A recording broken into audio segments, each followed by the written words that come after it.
खबर मेरठ से यहां बिल को लेकर किसानों का धरना प्रदर्शन करते हुए कलेक्ट्रेट गेट पर ताला भी जोड़ दिया। प्रदर्शनकारियों ने बिल को बताया किसान विरोधी। डीएम दफ्तर के बाहर धरने पर बैठे हैं किसान। तो लगातार समाजवादी पार्टी का आज प्रदर्शन पूरे प्रदेश भर में जारी है और खासतौर पर कल जिस अंदाज में राज्यसभा में पास किया गया बिल, उसको लेकर विपक्षी पार्टियों ने मोर्चा खोला है और लगातार ये बताने की कोशिश कि किसान विरोधी हैं ये दोनों बिल है जिन्हें राज्यसभा से मंजूरी मिल चुकी है। हालांकि बार बार सत्ता पक्ष की ओर से कहा जा रहा है कि किसानों के हित में ये बिल है, आने वाले दिनों में किसानों को इसका फायदा मिलेगा और फायदा पता चलेगा। लेकिन तमाम अन्य मुद्दों को लेकर, यूपी में बढ़ते अपराधों को लेकर, क्राइम कंट्रोल को लेकर, बेरोजगारी के मुद्दे को लेकर समाजवादी पार्टी लगातार मोर्चे खोल रही है। और यहां देखिए जिलाधिकारी के दफ्तर में यहां बाहर गेट पर ताला जड़ दिया किसानों ने।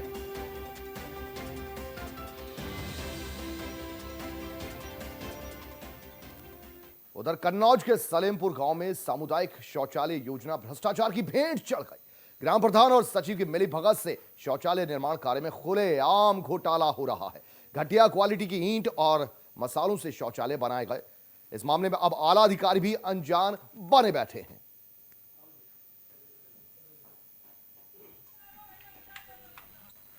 तो सलेमपुर कन्नौज की ये तस्वीरें, यहां पर गांव वालों का यह आरोप है कि जो मटेरियल शौचालय बनाने में इस्तेमाल किया जा रहा है बेहद घटिया स्तर का है। इतना घटिया स्तर का कि शायद ही साल भर भी ये बनने वाली शौचालय चल पाए। और इनका सीधा सीधा आरोप ग्राम प्रधान पर है, सचिव पर है। कहा यह जा रहा है कि उन्हीं की मिलीभगत से, क्योंकि पैसे जो है अपनी जेब में भी डालने हैं, ऐसे में कॉन्ट्रैक्टर से घटिया माल लिया जा रहा है। मिक्स भी है कौन सी ईंट ये बता सकते हो? कौन? उधर यूपी के रामनगर में एक ही दिन में दो घटनाओं से हड़कंप मच गया।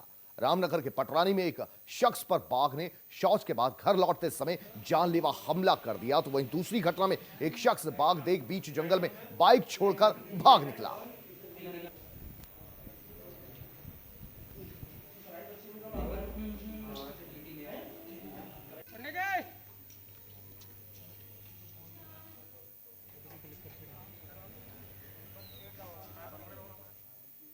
आगे बढ़ते हैं। यूपी के बलिया जिले का एक गांव आजादी के पास से अब तक बुनियादी सुविधाओं से पूरी तरह महरूम नजर आता है।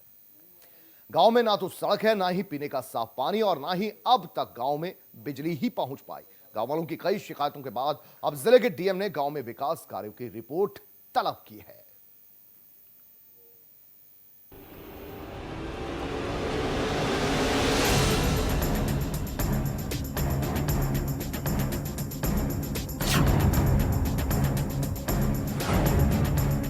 यूपी के बलिया में एक ऐसा भी गांव है जो आजादी के 74 साल बाद भी बुनियादी सुविधाओं का मोहताज है। गांव में ना तो बिजली पहुंची है और ना ही सड़क बन पाई है। जी हां, हम बात कर रहे हैं बलिया जिले के नौरंगा गांव।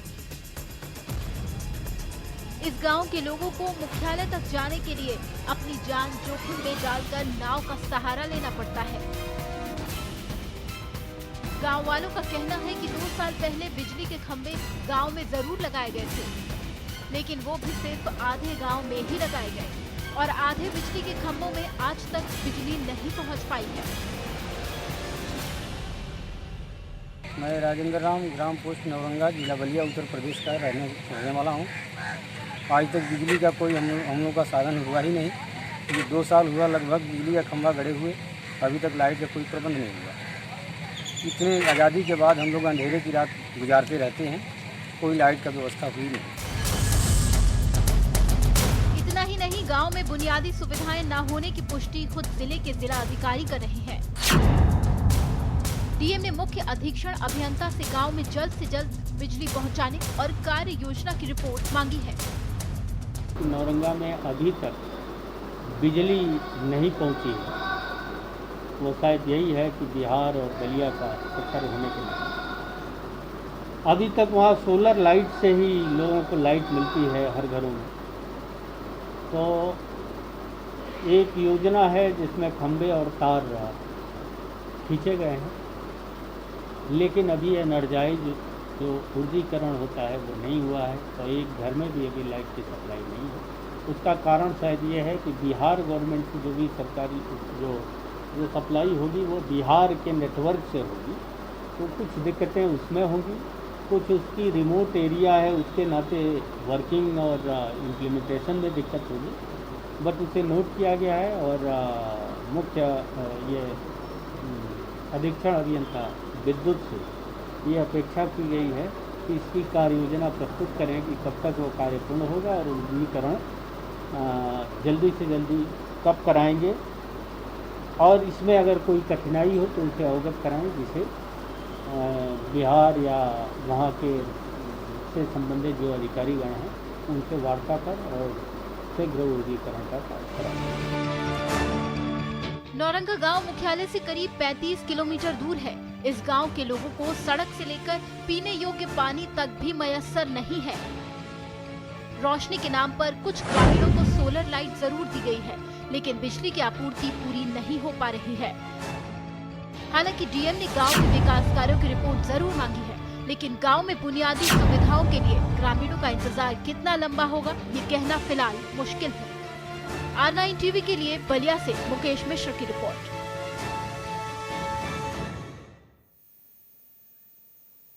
उधर बुलंदशहर के बराल गांव में विकास कार्य पूरे न होने की वजह से यहां भी ग्रामीण खासे परेशान हैं। ग्रामीणों का आरोप है कि ग्राम प्रधान और सचिव की मिलीभगत से गांव के विकास कार्य रुके पड़े हैं। ग्रामीणों की मांग है कि ग्राम प्रधान के खिलाफ जल्द से जल्द कोई सख्त एक्शन लिया जाए।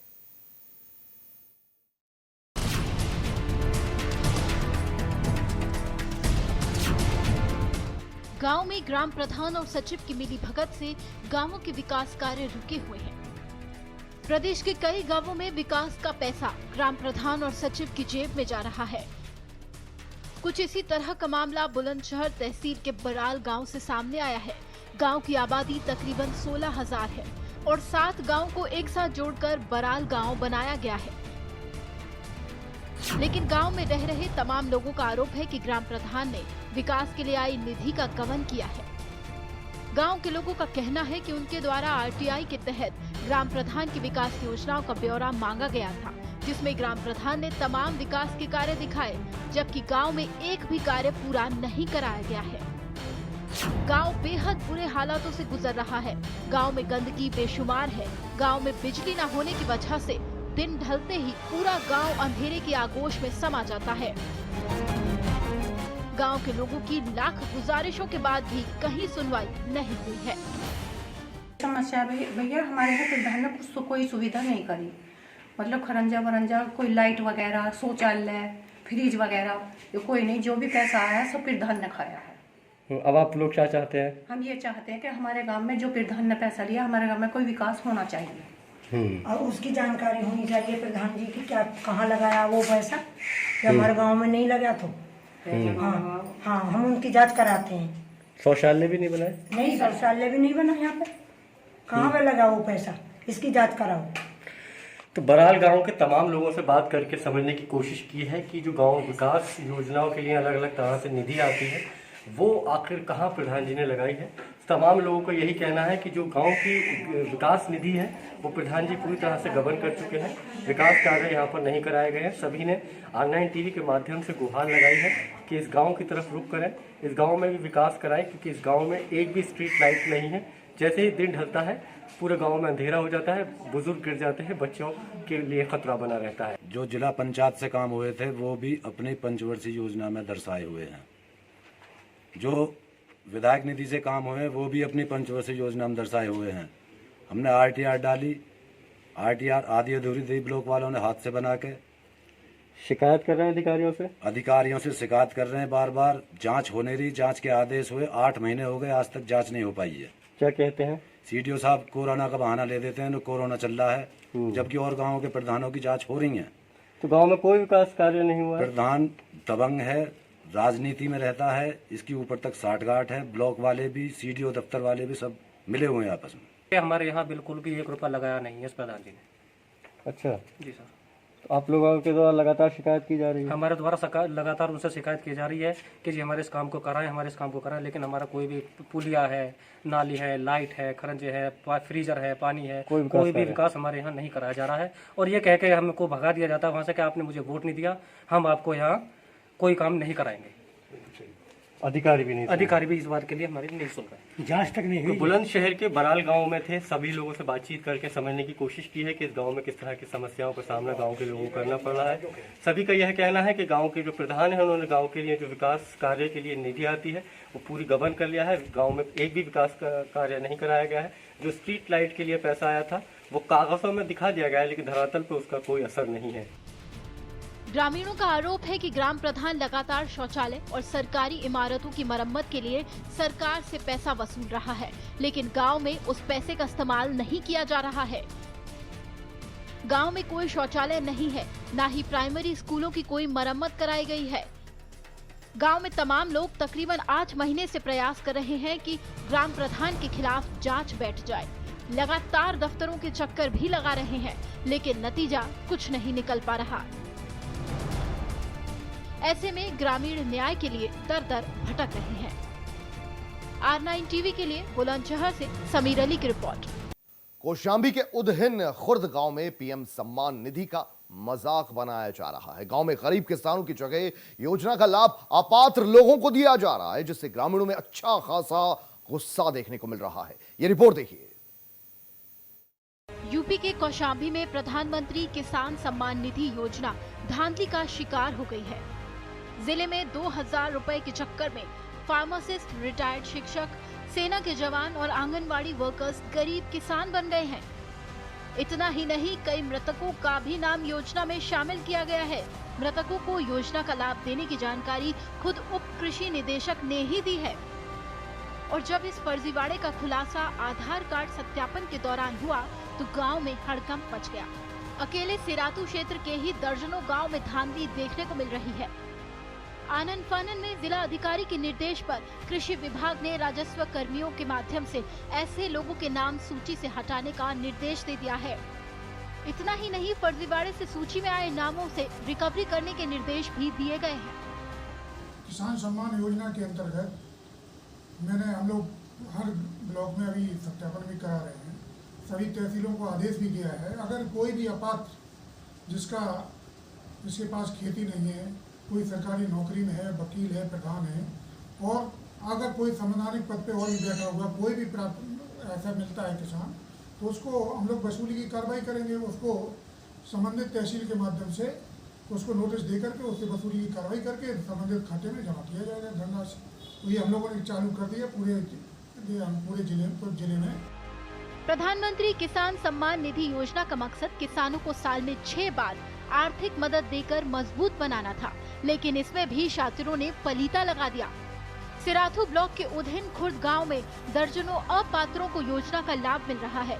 शिकायत के हिसाब से किसानों को योजना का लाभ नहीं मिल रहा है, जबकि सरकारी कर्मचारी, रिटायर्ड शिक्षक को लाभ दिया जा रहा है, जिससे लोगों में खासा नाराजगी है।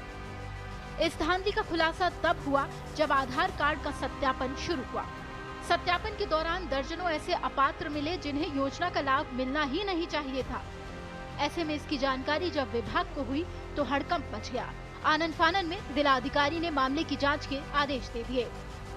R9 टीवी के लिए कौशाम्बी से ताहिर अली रिजवी की रिपोर्ट। आगे बढ़ते हैं। उन्नाव के पचीगहना गांव में ट्यूबवेल में कई साल से अवैध तरीके से शराब बनाने की फैक्ट्री चल रही थी। स्वाट की टीम ने छापेमारी कर फैक्ट्री का भांडाफोड़ कर दिया।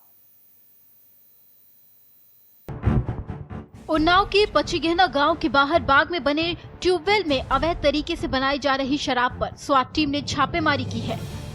छापेमारी के दौरान टीम ने 3 ड्रग केमिकल और भारी मात्रा में शराब बरामद की है। इस दौरान पुलिस ने 7 लोगों को गिरफ्तार कर जेल भेज दिया है। हसनगंज कोतवाली क्षेत्र के पचीगहना गांव में आम के बाग में बने ट्यूबवेल में अवैध तरीके से नकली शराब बनाने की फैक्ट्री पकड़ी गई है। बताते चलें कि नकली शराब का ये कारोबार कई साल से चल रहा था, लेकिन कोतवाली पुलिस शायद जानकर अनजान बनी हुई थी। स्वाट टीम के कंबाइंड अभियान में 7 अभियुक्तों को गिरफ्तार किया गया है, जो अवैध केमिकल के द्वारा शराब बनाने के कार्य में लिप्त थे। इन 7 अभियुक्तों के पास से 770 लीटर केमिकल बरामद हुआ है व 270 पौवे ऐसे बरामद हुए हैं जिसमें अवैध शराब बनाई गई थी। इसके पास से इस घटना में प्रयुक्त बोलेरो बरामद की गई है। पूरी घटना के संबंध में सुसंगत धाराओं में अभियोग पंजीकृत कर अग्रिम कार्रवाई की जा रही है। अवैध रूप से बनाई जा रही नकली शराब केमिकल से बनाई जाती थी, जो आसपास के सर्कल के ठेकों पर भेजी जाती थी। ग्रामीणों की माने तो अवैध शराब बनाने की फैक्ट्री कई साल से चल रही थी। बाग में एसओजी की टीम ने छापेमारी कर अवैध शराब के साथ 3 ड्रग केमिकल भरे ड्रम बरामद किए हैं। R9 टीवी के लिए उन्नाव से अश्वनी अवस्थी की रिपोर्ट। आगे बढ़ते हैं। उन्नाव के पचीगहना गांव में ट्यूबवेल में कई साल से अवैध तरीके से शराब बनाने की फैक्ट्री चल रही थी। स्वाट की टीम ने छापेमारी कर फैक्ट्री का भांडाफोड़ कर दिया। उन्नाव के पचीगहना गांव के बाहर बाग में बने ट्यूबवेल में अवैध तरीके से बनाई जा रही शराब पर स्वाट टीम ने छापेमारी की है। छापेमारी के दौरान टीम ने 3 ड्रग केमिकल और भारी मात्रा में शराब बरामद की है। इस दौरान पुलिस ने 7 लोगों को गिरफ्तार कर जेल भेज दिया है। हसनगंज कोतवाली क्षेत्र के पचीगहना गांव में आम के बाग में बने ट्यूबवेल में अवैध तरीके से नकली शराब बनाने की फैक्ट्री पकड़ी गई है। बताते चलें कि नकली शराब का ये कारोबार कई साल से चल रहा था, लेकिन कोतवाली पुलिस शायद जानकर अनजान बनी हुई थी। स्वाट टीम के कंबाइंड अभियान में 7 अभियुक्तों को गिरफ्तार किया गया है, जो अवैध केमिकल के द्वारा शराब बनाने के कार्य में लिप्त थे। इन 7 अभियुक्तों के पास से 770 लीटर केमिकल बरामद हुआ है व 270 पौवे ऐसे बरामद हुए हैं जिसमें अवैध शराब बनाई गई थी। इसके पास से इस घटना में प्रयुक्त बोलेरो बरामद की गई है। पूरी घटना के संबंध में सुसंगत धाराओं में अभियोग पंजीकृत कर अग्रिम कार्रवाई की जा रही है।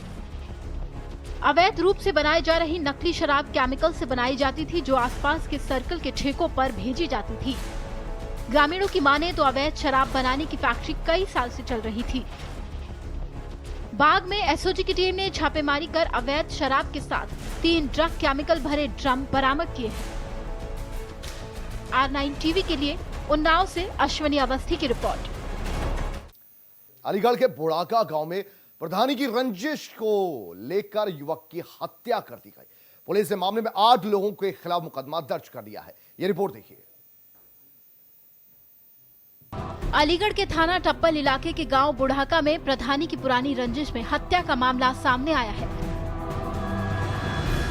बुढ़ाका गांव की निवासी 22 साल मृतक अंकुश तालान की हत्या के मामले में उनके पिता के द्वारा लिखवाए गए मुकदमे में बताया गया कि उनका इकलौता बेटा अंकुश घर पर ही था। तभी उसके पास किसी अज्ञात का फोन कॉल आया, जिस पर वो अपनी बाइक घर से लेकर निकल गया। बाद में किसी ग्रामीण ने सूचना दी कि अंकुश को एक स्कॉर्पियो सवार लोग घायल अवस्था में खेत के किनारे फेंक गए हैं, जिसके बाद घायल अंकुश को जेवर के निजी अस्पताल में भर्ती करवाया गया, लेकिन उपचार के दौरान उसकी मौत हो गई। कॉल किसकी कॉल आई थी? रामवीर कौन है? गांव का निवासी जी। रामवीर।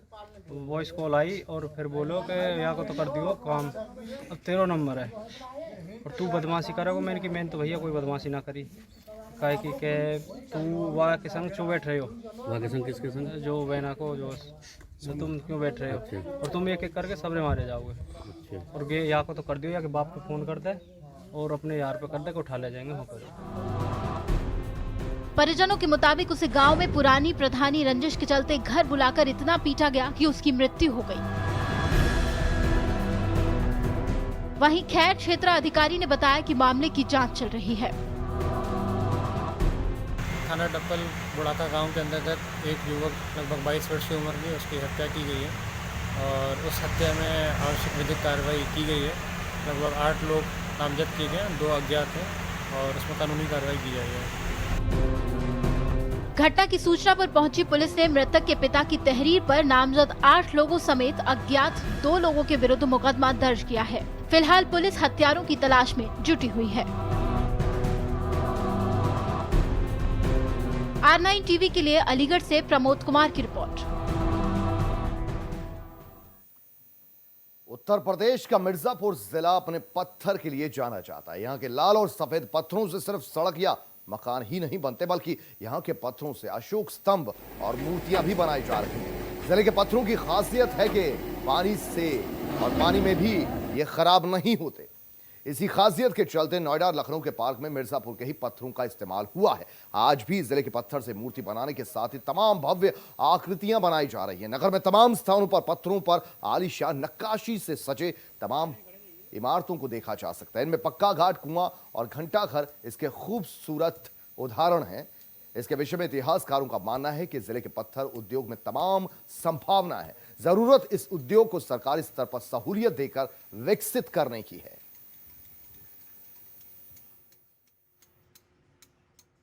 पत्थर तो जैसे कुशीनगर जाता है एकदम, लखनऊ भी जाता है और राजगीर जाता है, सनकिसा जाता है और सारनाथ भी जाता है।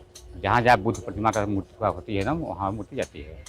और बता रहे थे मायावती भी बता रहे नहीं, मायावती का पत्थर तो लखनऊ में गया, जो हाथी बनाई है एकदम। पूरी टोटल पत्थर अधिकांश इसी जगह में गए हैं एकदम। यहाँ के पत्थर की जो खासियत है सर, मौर्य काल से में लाल बलुआ पत्थर का सबसे ज़्यादा यूज हुआ था। इस पत्थर का ये खासियत है कि ये चाहे पानी में हो चाहे धूप में हो, इसकी चमक जो रहती है हमेशा बरकरार रहती है। ये पानी से या धूप से ख़राब नहीं होता है और इसमें जो मूर्तियाँ बनती हैं वो काफ़ी सुंदर दिखने में लगती हैं। जो पत्थर है मिर्ज़ापुर का, जो सैंडस्टोन पत्थर है, तो दो क्वालिटी है इसमें। एक तो ये है कि जिसको हम लोग इमारती पत्थर ब्लॉक्स बोलते हैं, जो कि पटिया के रूप में निकलता है। तो पटिया के रूप में निकलता है, जो छत के ढालने में बहुत दिनों से काम आता है, छत ढालने में काम आता है। दूसरा ये है ब्लॉक्स, जो कि ब्लॉक्स के रूप में निकल के जाता है। उसमें या तो किसी मतलब आर्किटेक्ट के रूप से, जैसे मंदिर है और कोई स्मारक है, उसमें भी जाता है। और चलिए इसी के साथ अपना गांव में अभी फिलहाल के लिए इतना ही। आप बने रहिए R9 TV के साथ, सिर्फ खबर के लिए। नमस्कार।